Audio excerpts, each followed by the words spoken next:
له النعمة وله الفضل وله الثناء الحسن وصلوات الله البر الرحيم والملائكة المقربين على سيدنا ومولانا محمد وعلى آله وأصحابه الطيبين الطاهرين. اللهم لا سهل إلا ما جعلته سهلا وأنت تجعل الحزن إذا شئت سهلا. اللهم ارزقنا الإخلاص في النية والقول والعمل. وبعد. إلى النبي المصطفى صلى الله عليه وسلم وإخوانه من الأنبياء والمرسلين والشهداء والصالحين، خصوصا إلى سلطان الأولياء الشيخ عبد القادر الجيلاني والشيخ أحمد الرفاعي والشيخ بهاء النقشبندي والشيخنا عبد الله الهرري، وإلى أرواح مؤسس جمعية نهضة العلماء الشيخ محمد هاشم أشعري والشيخ بسر سنسوري والشيخ عبد الوهاب حسبوه، وإلى أرواح جميع أهل القبور من المسلمين والمسلمات. الفاتحة. أعوذ بالله من الشيطان الرجيم. بسم الله الرحمن الرحيم.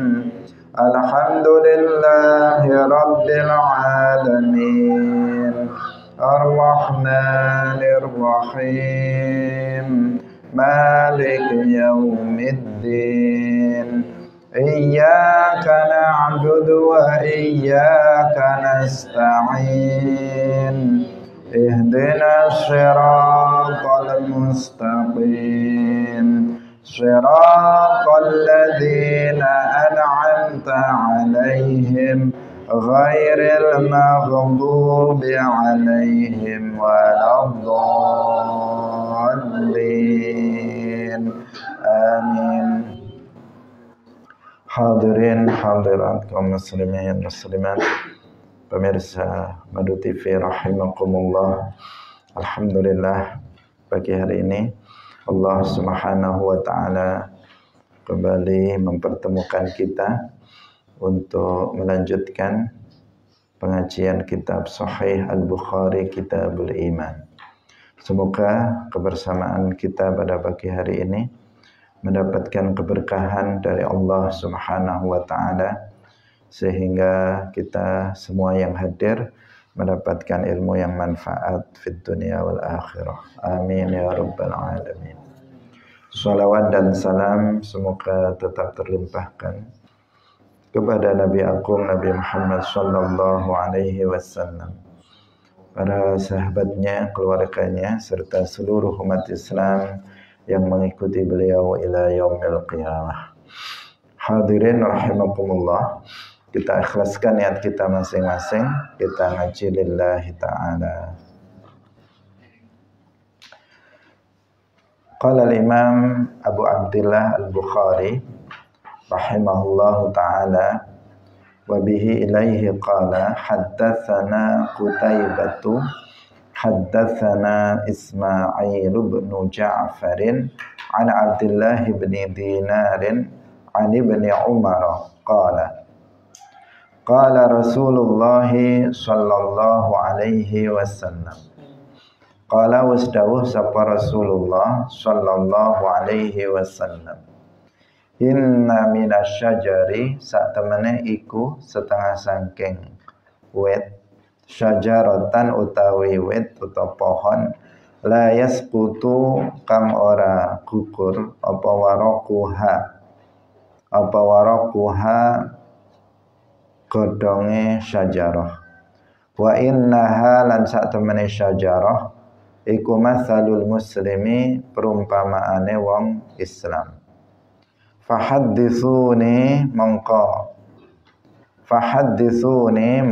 aweh cerita sapa sira kabeh ing ingsun ma iku apa hiya utawi syajarah Fawaqa'a mongko tumiba sapa annasu menungso fi syajaril bawadi ing dalem pohone utawa wite pira-pira pohone badiah kampung.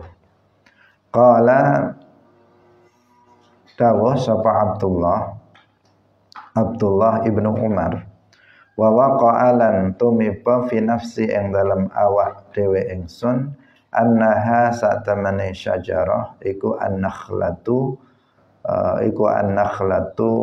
wit kurma. Fastahyaitu nuli isin sapa ingsun, sumaqalu nuli padha ngucap sapa para sahabat, hadisna aweh khabara sapa panjenengan ing kita, ma iku apa hiya utawi syajarah ya Rasulullah. Qala jawab sapa kanjeng Nabi, hiya utawi asyajarah iku an-nakhlatu wit kurma. Ini kita baca setelahnya karena setelahnya ini hadisnya sama. Babu tarhil imami al-mas'alata ala ashabihi liyakhtabira ma indahum minal ilmi.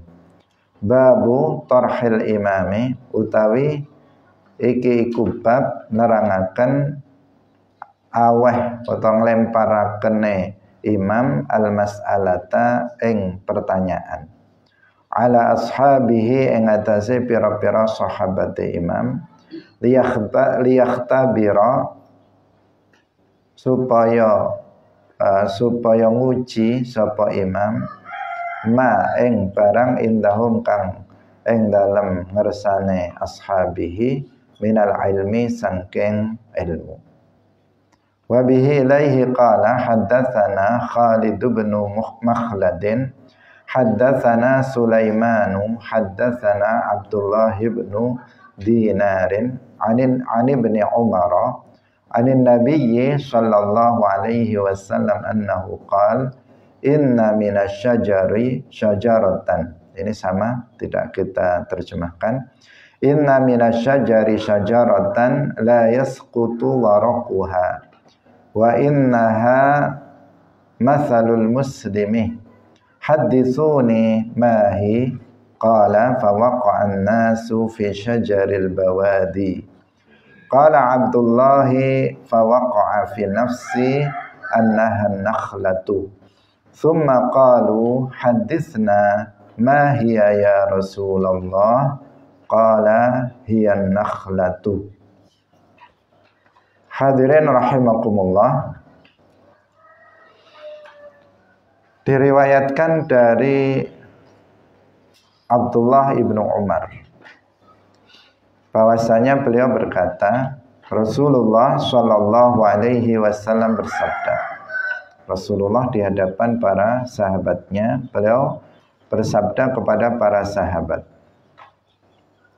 sesungguhnya ada sebuah pohon yang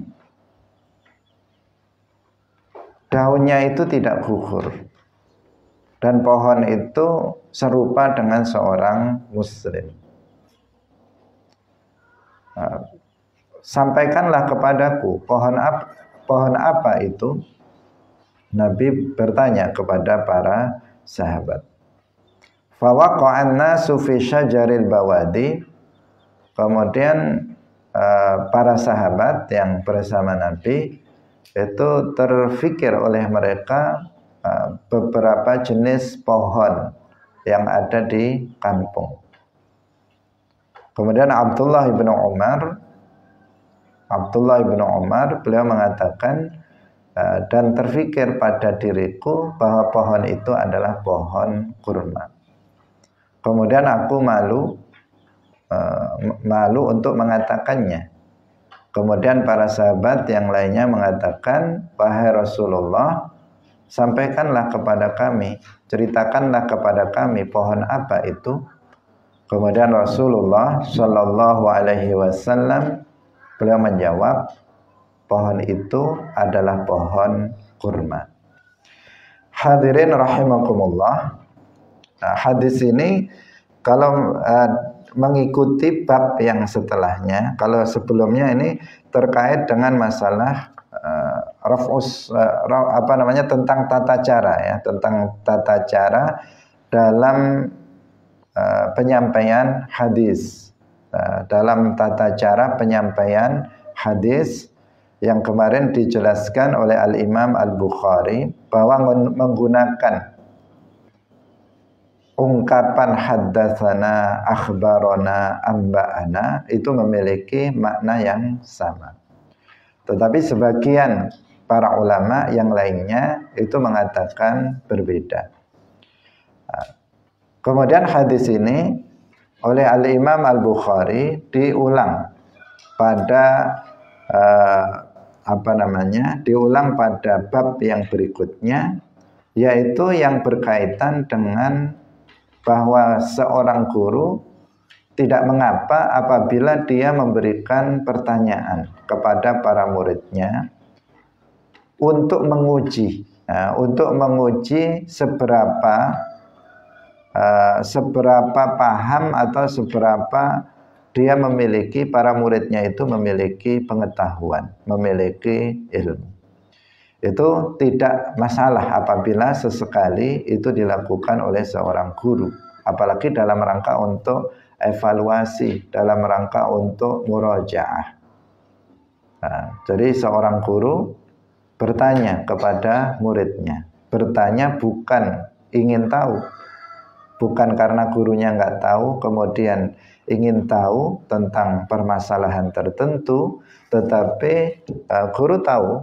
Hanya seorang guru melontarkan pertanyaan kepada santri untuk mengetahui sejauh mana pemahaman santri itu, atau sejauh mana dia memiliki pengetahuan tentang permasalahan yang disampaikan oleh guru. Yang seperti itu boleh dan salah satu metode di dalam mengevaluasi pemahaman dari para santri. Karena sebagian santri pada masa sekarang ini apabila tidak dilakukan evaluasi murojaah dengan cara seperti itu, mereka nggak mau belajar. Kalau datar-datar saja setiap hari, misalnya masuk, kalau di pondok ya, masuk kemudian belajar, tidak ditanya, lanjut lagi, lanjut terus. Biasanya santri itu mereka nggak mau murojaah, mereka nggak mau mengulang pelajarannya, nggak mau menghafal pelajarannya. Berbeda apabila setiap hari ditanya, setiap masuk sebelum pelajaran ditanya dulu tentang pelajaran yang sudah dipelajari kemarin atau sebelumnya.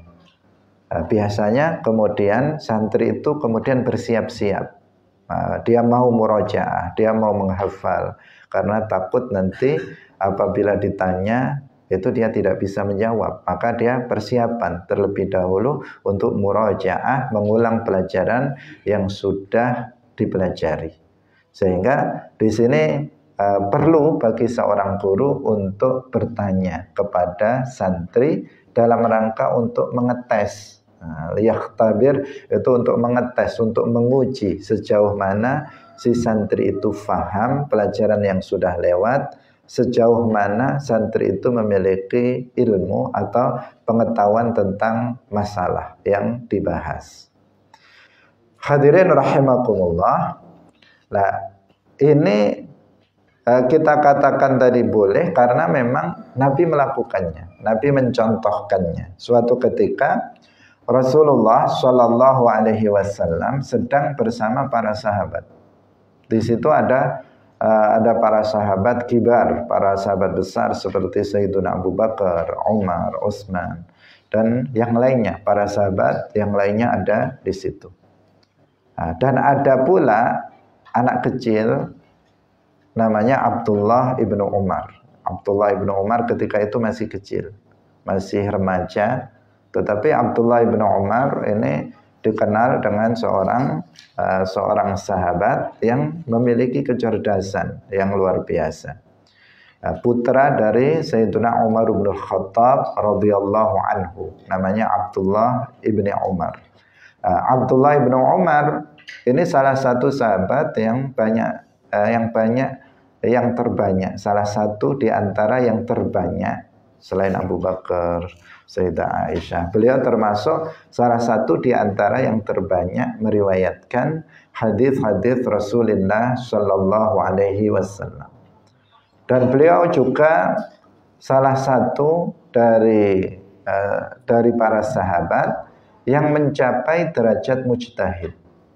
Karena tidak banyak para sahabat yang mencapai derajat mujtahid. Sebagian ulama mengatakan 200 orang saja dari ribuan para sahabat yang ada yang mencapai derajat ijtihad atau menjadi seorang mujtahid. Bahkan ada sebagian yang mengatakan hanya 6, tetapi yang unggul, pendapat yang unggul itu 200 sahabat yang mencapai derajat ijtihad, yang menjadi seorang mujtahid. Karena untuk menjadi seorang mujtahid itu tidak mudah, seperti yang sudah pernah kita jelaskan. Dia harus menguasai banyak sekali disiplin ilmu yang dibutuhkan. Dia harus menguasai bahasa Arab dengan berbagai macamnya, mulai dari mufradat, kemudian nahwu, sharaf, balaghah, mantik dan sebagainya. Itu harus apa? Dia menguasai ilmu itu. Itu yang mesti dikuasai. Kalau enggak ya bagaimana bisa dia memahami Al-Qur'an dan hadis yang berbahasa Arab? Kemudian dia harus tahu an-nasikh wal mansukh, harus tahu asbabun nuzul, harus tahu hadis, asbabul wurudnya, harus hafal ratusan ribu hadis. Kemudian dia juga harus hafal ayatul ahkam, ahadithul ahkam. Kemudian dia harus tahu al-am wal khas, al-mutlaq wal muqayyad dan seterusnya. Dari sekian banyak disiplin ilmu yang dibutuhkan untuk memahami Al-Quran dan hadis. Sehingga tidak banyak orang yang bisa mencapai pada derajat itu. Kebanyakan umat Islam itu statusnya sebagai muqallid, mengikuti pendapat dari para ulama mujtahid karena tidak memenuhi syurut al-ijtihad. Di kalangan para sahabat itu juga tidak banyak, hanya 200. Itu termasuk banyak karena pada masa setelahnya nggak sampai pada jumlah itu. Karena para sahabat memang dekat dengan Rasulullah Shallallahu Alaihi Wasallam. Ada 200 sahabat dan diantaranya adalah Abdullah ibnu Umar, perawi hadis ini yang menceritakan tentang apa yang akan kita jelaskan nanti. Yang nanti di situ tercermin kecerdasan Abdullah ibnu Umar. Hadirin rahimakumullah, Abdullah ibnu Umar radhiyallahu anhuma, beliau mengatakan bahwa Rasulullah Shallallahu Alaihi Wasallam suatu ketika di hadapan para sahabat, beliau itu melontarkan sebuah pertanyaan. Beliau mengatakan ada sebuah pohon, yang pohon itu daunnya tidak gugur. Daunnya tidak gugur, termasuk buah-buahnya itu tidak pernah putus. Artinya terus ada, buahnya tidak pernah putus. Kan sebagian pohon ada yang daunnya gugur, kemudian buahnya itu nggak ada. Sekian bulan kemudian baru musim lagi, itu banyak. Seperti pohon buah-buahan yang ada di sekitar kita pada umumnya itu musim-musiman. Kalau lagi nggak musim ya nggak ada buahnya. Tetapi ini ada sebuah pohon yang daunnya nggak gugur, kemudian buah-buahannya terus ada, nggak pernah putus. Nabi bertanya, pohon apakah itu? Bertanya. Nabi tahu, bukan Nabi nggak tahu, tetapi Nabi ingin ngecek atau ingin memastikan ada nggak para sahabat yang memiliki pengetahuan tentang masalah itu. Ketika Nabi bertanya di sini, maka di hati para sahabat itu punya jawaban masing-masing, mau macam-macam. Mereka mikir, oh mungkin pohon ini, mungkin pohon ini. Seperti kita apabila ada yang bertanya, maka kemudian muncul jawaban, kira-kira perkiraan jawaban dari masing-masing sahabat tentang pohon apa itu, yaitu pohon jenis pepohonan yang ada di kampung. Oh mungkin ini, sebagian mungkin ini, tapi semuanya nggak menjawab karena nggak tahu pasti, hanya mengira-ngira saja. Abdullah bin Umar, perawi hadis ini, dia dia punya jawaban juga, bahwa jawabannya itu adalah an-nakhlah. Dia dalam benak dia, oh ini pohon kurma ini. Abdullah bin Umar karena kecerdasannya. Karena ternyata jawabannya Abdullah bin Umar ini ini benar sebenarnya, tetapi ketika itu Abdullah bin Umar, beliau malu untuk menyampaikannya. Karena beliau masih kecil, karena haibahnya Rasulullah Shallallahu Alaihi Wasallam. Kan sering Rasulullah itu bertanya jawaban para sahabat karena haibahnya Nabi, kemudian mengatakan Allahu wa Rasuluhu a'lam. Karena memang ya Rasulullah yang lebih mengetahui. Selain karena haibahnya Rasulullah Shallallahu Alaihi Wasallam, haibah itu kewibawaannya. Kalau seorang guru itu berwibawa, biasanya santrinya dia malu. Kalaupun dia tahu, dia kemudian malu untuk menjawab. Di sini beliau juga karena haibah Nabi, dan beliau masih kecil. Sementara di situ berkumpul para sahabat besar. Ada ayahnya Umar, kemudian ada Abu Bakar, ada Utsman, ada para sahabat besar. Mereka nggak menjawab. Ibnu Umar tahu jawabannya. Oh itu pohon kurma itu. Tapi Abdullah ibnu Umar, beliau malu untuk menyampaikan jawaban itu kepada Rasulullah Shallallahu Alaihi Wasallam. Sampai kemudian para sahabat yang lain berkata, beritahu kami wahai Rasulullah, pohon apa itu? Kemudian Rasulullah menjawab, an-nakhlatu, hiya nakhlatu. Pohon itu adalah pohon kurma. Di sini benar, berarti jawaban saya sebenarnya tadi benar, tapi dia tidak, Abdullah bin Umar yang masih kecil saat itu, beliau tidak menyampaikannya kepada Rasulullah Shallallahu Alaihi Wasallam. Hadirin rahimakumullah. Jadi di sini pelajaran pertama yang perlu kita ketahui bahwa memberikan pertanyaan kepada santri dalam rangka untuk ikhtibar, untuk imtihan, itu diperbolehkan. Bahkan kita kalau di pondok kita ada imtihan asyhari, ada imtihan harian, pertanyaan evaluasi harian, ada imtihan mingguan, ada imtihan bulanan, ada imtihan semester. Itu semuanya kan dalam rangka untuk ngetes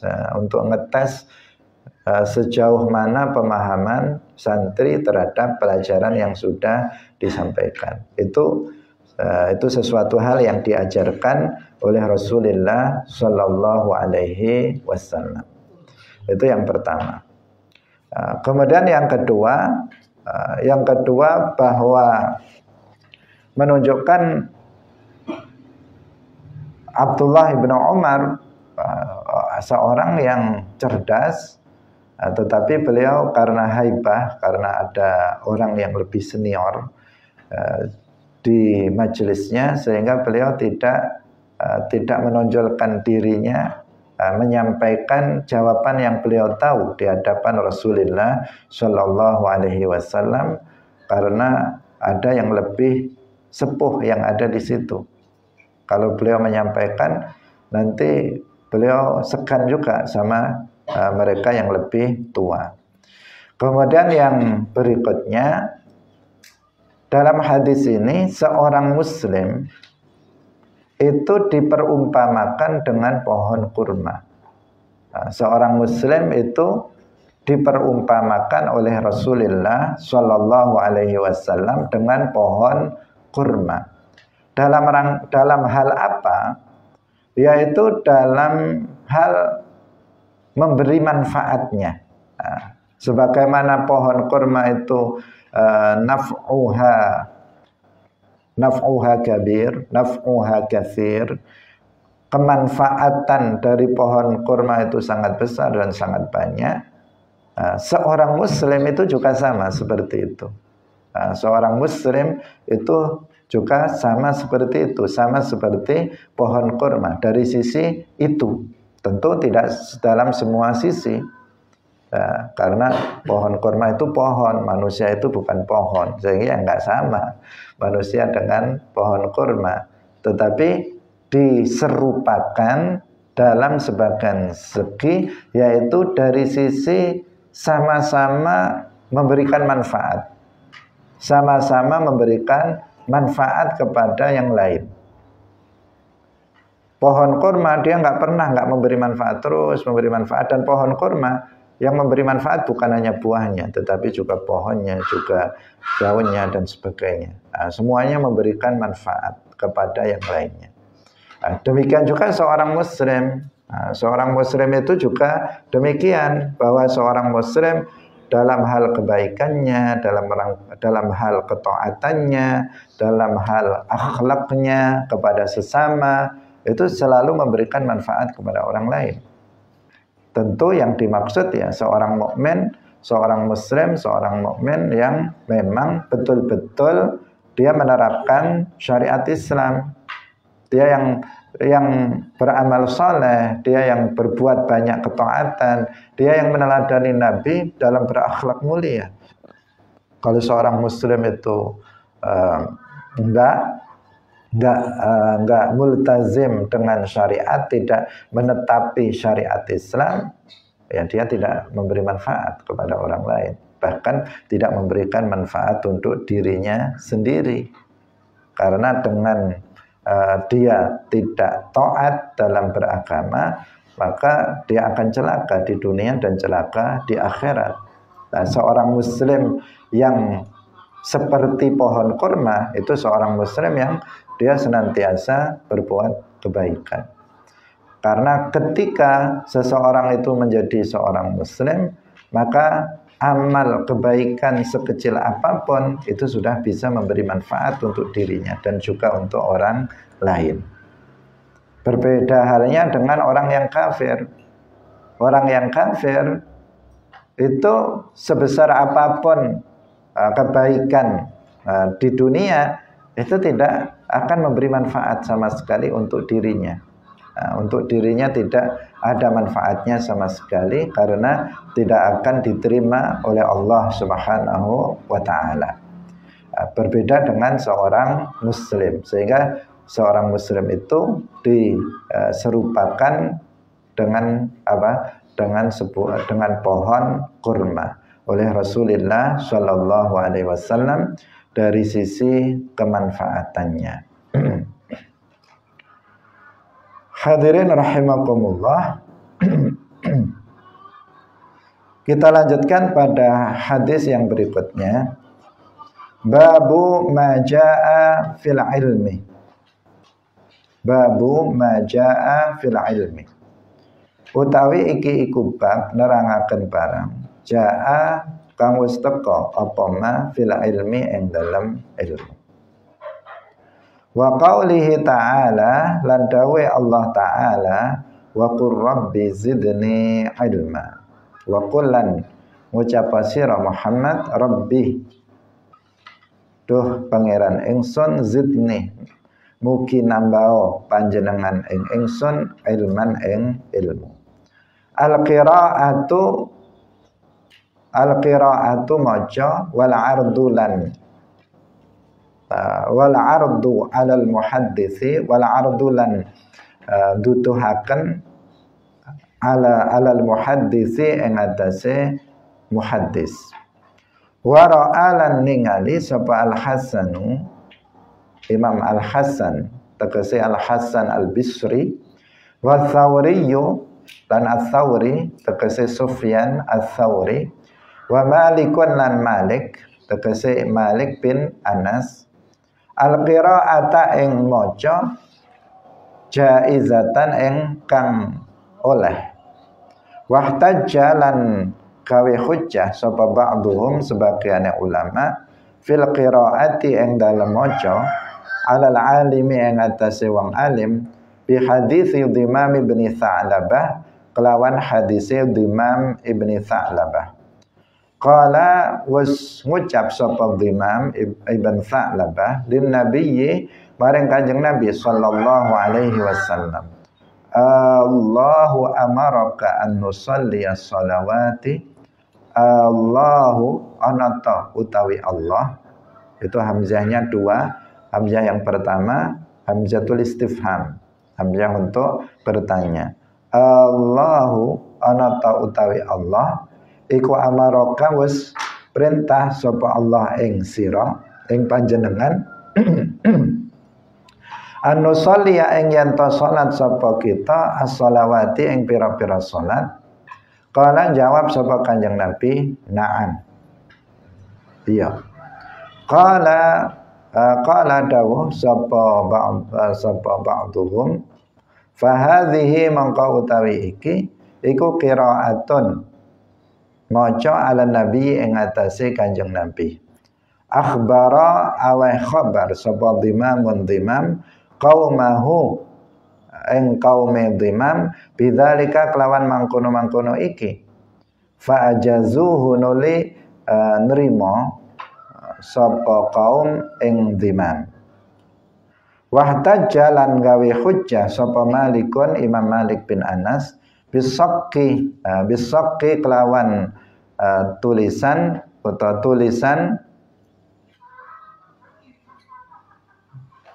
tulisan pengakuan yuqra'u dan waca alal qaumi ing atase kaum fayaquluna nuli padha ngucap sapa kaum asyhadana was amreh was aweh seksi ing kita sapa fulanun fulan wa yuqra'u lan den waca apa zalika mangkono-mangkono sak qiraatan kelawan bacaan alaihim ing atase kaum wa yuqra'u lan den waca alal mukri'i ing atase wong kang macaaken Quran fayaqulu nuli ngucap sapa al-qari'u wong kang maca aqra'ani wis macaaken ing ingsun sapa fulanun fulan. Sampai di sini dulu. Hadirin rahimakumullah. Sekarang Al-Imam Abu Abdillah Al-Bukhari menjelaskan tentang masalah lanjutan dari kemarin, yaitu tentang kaifiyatu at-tahammul wal ada. Kemarin sudah kita jelaskan bahwa dalam metode belajar ilmu agama dan juga menyampaikan ilmu agama itu ada beberapa, setidaknya ada 8 cara. Di antaranya adalah dengan seseorang mendengar dari syekh. Jadi sama anis syekh, dia mendengar dari guru.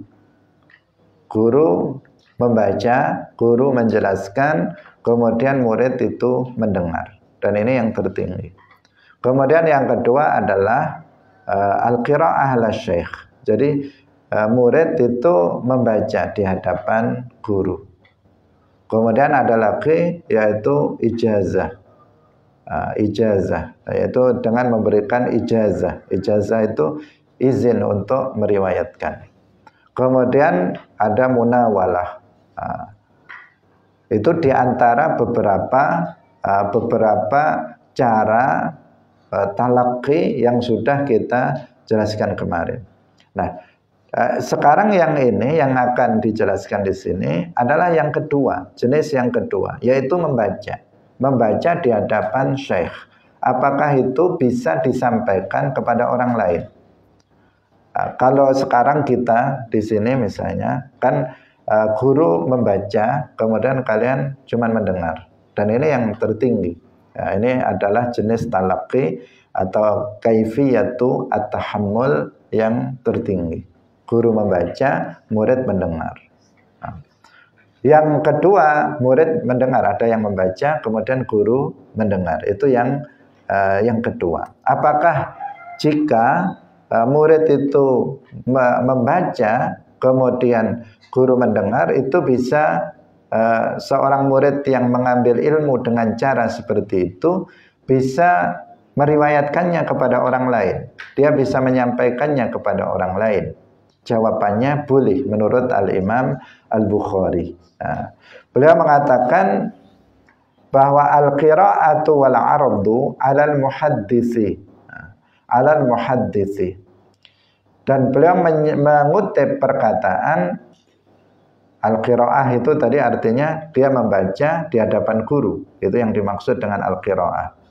Membaca di hadapan guru, baik dia sendiri yang membaca di hadapan guru atau ada temannya yang membaca di hadapan guru dan dia ikut hadir di situ dan dia ikut mendengar. Itu yang dimaksud al-qira'atu 'ala syekh. Kemudian yang berikutnya al-ardu. Al-ardu itu artinya memperlihatkan bacaannya atau catatannya kepada seorang guru. Itu yang dimaksud dengan al-ardu. Jadi dia mencatat kemudian dibacakan kepada gurunya. Nah, itu yang dimaksud al-ardu. Nah, Al-Imam Abu Abdillah Al-Bukhari beliau mengatakan wara'al Hasanu wa Thawriyu wa Malikun al-qira'ata jaizatan. Al-Hasan Al-Bisri, Sufyan Al-Thawri, Malik bin Anas itu melihat bahwa membaca itu boleh. Artinya itu adalah salah satu kaifiyah dalam talaqi. Itu adalah salah satu cara dalam talaqi juga. Dan boleh, artinya ketika boleh belajar dengan cara seperti itu, maka berarti boleh juga untuk seseorang menyampaikannya setelah mendapatkan ilmu dengan cara seperti itu. Nah, dengan cara yang seperti itu dia boleh kemudian mengajarkannya kepada orang lain. Dan hujjahnya apa? Hujjahnya dalil dari masing-masing Al-Hasan Al-Bisri, Sufyan Ats-Tsauri dan Malik bin Anas untuk mengatakan bahwa itu boleh. Wahtajja ba'dhum fil qira'ati 'alal 'alim bi hadits Dhimam. Yaitu berdasarkan hadis Dhimam bin Tha'labah. Sebagian ulama di sini menurut sebagian ulama yang dimaksud oleh Imam Bukhari itu guru beliau, yaitu Al-Humaidi. Nah, Al-Humaidi yang kemarin kita sebut salah satu guru dari Al-Imam Al-Bukhari. Itu Al-Imam Al-Humaidi. Itu yang dimaksud dengan sebagian mereka. Tapi ada sebagian ulama seperti Ibnu Hajar Al-Asqalani dalam kitab Fathul Bari. Beliau cenderung bahwa yang dimaksud Imam Bukhari ba'duhum itu yang dimaksud adalah Abu Sa'id Al-Jallad. Itu yang dimaksud dengan ba'duhum, sebagian ulama. Jadi sebagian ulama, apakah itu Al-Humaidi atau Abu Sa'id Al-Jallad, beliau mengatakan bahwa dalil bahwa bolehnya membaca, belajar ilmu agama dengan cara membaca di hadapan guru, itu dalilnya adalah hadis Dhimam bin Tha'labah. Hadis dari Dhimam bin Tha'labah, bahwa beliau berkata kepada Nabi Shallallahu Alaihi Wasallam. Ini hujjahnya. Jadi Dhimam bin Tha'labah berkata kepada Nabi, Allahu amaraka an nusalliya salawat. Apakah Allah itu memerintahkan kepadamu agar kami itu sholat? Kemudian Nabi menjawab, na'am. Nah, kemudian Nabi menjawab na'am. Jadi di sini dia Dhimam bin Tha'labah itu membaca. Dia membaca di hadapan muhaddis, yaitu dalam hal ini adalah Rasulullah Shallallahu Alaihi Wasallam, mengatakan Allahu amaraka an nusalliya sholawat. Jadi di sini Dhimam membaca di hadapan Nabi. Membaca itu tidak harus membaca kitab ya. Membaca tidak harus membaca kitab. Jangan sampai salah paham atau hanya membatasi pada membaca itu pada kitab. Ada kalanya membaca itu al-qiraah min hifdhihi, minal hifdhi. Jadi membaca atas dasar hafalan. Atas dasar hafalan itu juga namanya membaca. Seperti ketika kita sholat, kita kan membaca suratul Fatihah. Apakah kita membaca pada mushaf? Kan tidak. Kita tidak membaca mushaf, tetapi kita membaca Al-Quran, membaca Al-Fatihah. Setelah Fatihah kita membaca surat. Kita membaca min hifdhina. Kita membaca dari hafalan kita. Membaca itu ada kalanya juga min kitab. Al-qiraah min kitab. Membaca dari kitab. Seperti saya di sini membaca kitab. Nah, itu artinya al-qiraah minal kitab. Ada kalanya al-qiraah minal hifdhi. Nah, jadi di sini siapa Dhimam ibn Tha'labah membaca mengatakan yang dibaca beliau adalah Allahu amaraka an nusalliya as-sholawat. Kemudian Nabi menjawab na'am, iya. Nabi tidak membaca ulang, tetapi Nabi hanya mengatakan na'am. Artinya beliau menyodorkan bacaannya. Siapa Dhimam bin Tha'labah membacakan bacaan yang beliau catat di hadapan Rasulullah Shallallahu Alaihi Wasallam. Apakah dicatat atau enggak? Yang jelas itu adalah beliau membaca, ya. Itu membaca di hadapan Nabi. Seperti kalau kalian misalnya setelah pengajian seperti ini ada yang mencatat, ya semestinya mencatat, tapi ada banyak yang nggak mencatat. Kalau dia mencatat kemudian dia menyampaikan ke saya misalnya, apakah Ustadz tadi mengatakan begini? Itu kan dia membaca apa yang dia hafal atau apa yang dia baca, apa yang dia catat atau apa yang dia hafal dari apa yang dia dengar tadi. Kemudian misalnya Ustadz saya mengatakan iya. Nah, kemudian ini bisa disampaikan kepada orang lain karena sudah diiyakan. Itu namanya yang tadi disebut al-ardu.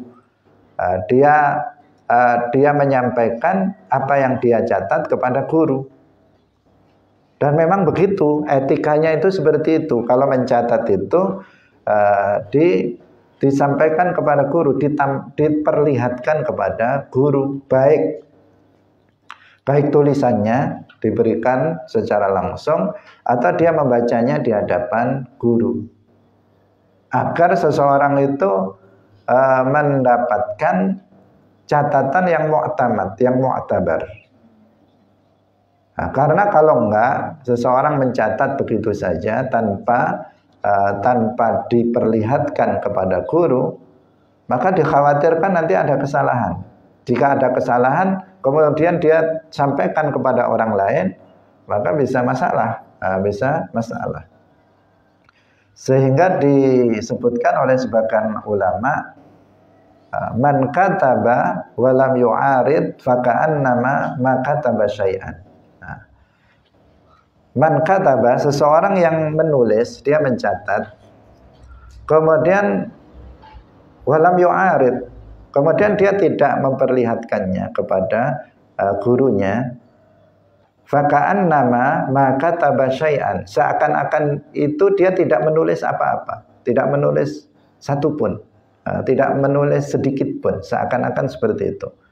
Meskipun catatannya dia satu buku misalnya, tebal lagi catatan dia, tapi belum ditashihkan, belum diperlihatkan kepada guru, baik tulisannya langsung kemudian dikoreksi oleh guru, atau dia tidak membacakannya di hadapan guru, maka seakan-akan dia itu nggak mencatat apa-apa. Karena itu etikanya kalau kalian mencatat suatu pelajaran apa, misalnya pelajaran tauhid, maka perlihatkan kepada guru catatannya. Mungkin ada kurang min atau kurang ala atau kelebihan, kan bisa terjadi dalam catatan itu. Selalu kita kalau misalnya nulis di WhatsApp misalnya kadang perlu kita edit karena terlalu cepat, ternyata kurang di dan sebagainya, sehingga kita tambahkan. Karena dalam mencatat kita tidak terjamin catatan kita itu benar, apalagi kalau kita nggak koreksi lagi. Maka harus di al-ardu, misalnya dia harus yu'arid ala syekh, dia harus tampakkan atau perlihatkan catatannya kepada guru, atau dia bacakan catatan dia di hadapan guru. Itu etika dalam mencatat suatu pelajaran. Di sini dia akan meng-cross check. Imam Ibn Tha'labah ini meng-cross check. Apakah engkau apakah Allah memerintahkanmu untuk sholat? Kemudian dijawab na'am. Ini cross check bacaan dari Imam bin Tha'labah kepada Rasulullah Shallallahu Alaihi Wasallam. Maka di sini kemudian beliau menyampaikannya kepada orang lain. Itu juga salah satu metode dalam belajar, dalam mengambil belajar ilmu agama. Qala fa hadhihi qira'atun 'ala nabi.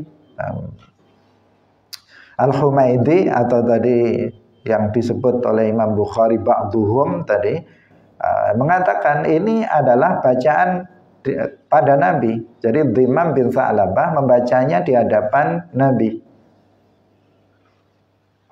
Akhbara Imam qaumahu bidzalika fa'ajazuhu. Imam bin Tha'labah ini menyampaikannya kepada kaumnya, fa'ajazuhu, kemudian mereka menerimanya. Fa'ajazu ini maksudnya bukan membolehkan ya. Biasanya dia artikan ajaza yujizu, artinya membolehkan. Jaza yajuzu artinya boleh. Kalau ajaza artinya membolehkan. Juga ajaza dalam istilah kaifiyatu at-tahammul wal ada artinya ijazah. Nah, ajaza nih itu makna dasar dalam bahasa Arab artinya membolehkan. Dia membolehkanku. Itu secara bahasa. Mengikuti wazan af'ala dari jaza yajuzu boleh, kalau ajaza membolehkan. Tapi kalau dalam istilah kaifiyatu tahammul wal ada, ajaza itu artinya memberi ijazah. Ajaza ini artinya ajazani syaikhi, artinya guruku sudah memberi ijazah kepadaku. Itu arti ajaza yujizu. Nah, di sini bukan yang pertama, juga bukan yang kedua. Ajaza bukan artinya membolehkan. Ajaza di sini juga bukan artinya memberi ijazah, tetapi ajazuhu fa'ajazuhu artinya qabilu minhu dzalika. Artinya kaum itu menerima riwayat dari Imam bin Tha'labah yang riwayat itu diambil dengan al-qira'ah ala syekh, yaitu al-qira'ah ala nabi. Beliau membacanya di hadapan Nabi, kemudian Imam bin Tha'labah menyampaikannya kepada kaumnya dan kaumnya itu menerima. Yang itu menunjukkan bahwa cara belajar seperti itu diperbolehkan, yaitu membaca di hadapan syekh itu diperbolehkan. Kalau kita misalnya sudah ada kitabnya dicetak, atau dia beli kitab atau dia fotokopi kitab, kemudian dia membacanya di hadapan guru untuk meng-cross check bacaannya benar apa enggak. Karena terkadang kitab itu terkadang ada salah cetak. Nah, atau kurang ditashih. Apalagi kitab-kitab zaman sekarang luar biasa, banyak sekali kesalahan. Bahwa nggak ada salah sama sekali itu nggak bisa, ya, kayak nggak bisa kita misalnya buku yang kita tulis itu atau catatan yang kita tulis itu sama sekali nggak ada salah, itu seakan-akan nggak bisa. Hanya Al-Quran yang nggak ada kesalahan. Tetapi selain Al-Quran itu selalu saja ada kesalahan, kesalahan tulis. Meskipun yang koreksi itu sudah 10 orang. Setiap kali dibaca lagi ada lagi yang salah, ada lagi yang ternyata kurang pas dan sebagainya. Karena ditulis oleh manusia, ditulis oleh manusia yang tidak maksum. Tapi masa sekarang ini memprihatinkan karena kesalahannya itu terlalu banyak. Terlalu banyak kitab-kitab yang ditulis pada masa sekarang ini kesalahannya terlalu banyak. Maksudnya selain sebagian ya seperti yang kita baca ini sedikit sekali kesalahannya karena nuskhahnya memang betul-betul di cross check sebelum dicetak, itu betul-betul dikoreksi dengan benar oleh ahlul ilmi, oleh mereka yang ahlul ilmi. Bahkan di nuskhahnya itu diperbandingkan dengan nuskhah-nuskhah yang lainnya, menggunakan yang paling minim kesalahannya. Syekh Salim mengatakan nuskhahnya ini itu nuskhah al-Yuniniyah. Itu yang menurut beliau nuskhahnya paling minim kesalahannya dan paling mu'tamadah. Pada masa sekarang percetakan itu nggak seperti percetakan di masa lalu. Kalau percetakan kitab di masa lalu pasti ada tim musahih. Jadi ada tim musahih yang mentashih sebelum dicetak, itu ada tim ahli, yang ahlinya itu betul-betul ahli, memang ulama, bukan tim ahli namanya saja tim ahli, karena banyak orang disebut ahli tetapi dia nggak ahli. Jadi karena cari duit saja, yang penting melaksanakan tugas. Di sini tim ahli yang memang dari kalangan para ulama untuk mentashih. Ketika sudah fik ditashih baru kemudian dicetak, maka minim kesalahan. Ada tetapi minim. Minim itu sedikit kesalahannya. Tapi kalau percetakan di masa sekarang itu kadang dewan musahihnya nggak ada. Kalaupun ada hanya formalitas saja. Formalitas itu mereka tidak betul-betul mentashih. Tidak betul-betul mentashih catatan itu, tulisan itu. Sehingga apa? Ketika sudah dicetak itu ditemukan banyak sekali kesalahan. Ditemukan banyak sekali kekeliruan yang sebagian kekeliruan yang fatal. Karena sebagian ditashih sekedarnya saja, yang mentashih nggak ahli lagi. Ada sebagian yang nggak ditashih, udah ini keburu cetak ini. Pesanan sudah banyak, nanti kalau kita terlambat diambil percetakan lain. Udah kita langsung saja cetak. Langsung punya kitab Al-Ashbah wa Nadhair sejak saya masih aliyah, masih mondok dulu, itu saya sudah punya kitab itu, sehingga kitabnya relatif kuno, sudah lama cetakannya. Ada teman saya yang baru beli, yang baru saat itu waktu mau ngaji baru beli. Kemudian ada satu lagi lebih baru lagi kitabnya, dilihat dari tahun cetakannya. Ternyata yang minim selektif atau tashihnya itu kurang, sehingga banyaknya kesana. Maka kita membaca kitab ini, kalau misalnya santri membaca, itu gunanya salah satunya kan memastikan guru membaca, nanti di kitab kalian, kalau di sini kan kitabnya seragam, karena kita seragamkan. Tapi bisa jadi yang di rumah ada. Makanya ngaji nggak boleh tidur. Kalau tidur ya nggak, ada kesalahan nanti nggak bisa dia. Kitabnya beda dengan kitab kita, ada salah dia nggak tahu. Udah langsung lewat saja, nanti disampaikan salah. Itulah pentingnya ngaji. Waktu sudah lewat. Insya Allah barakatuh.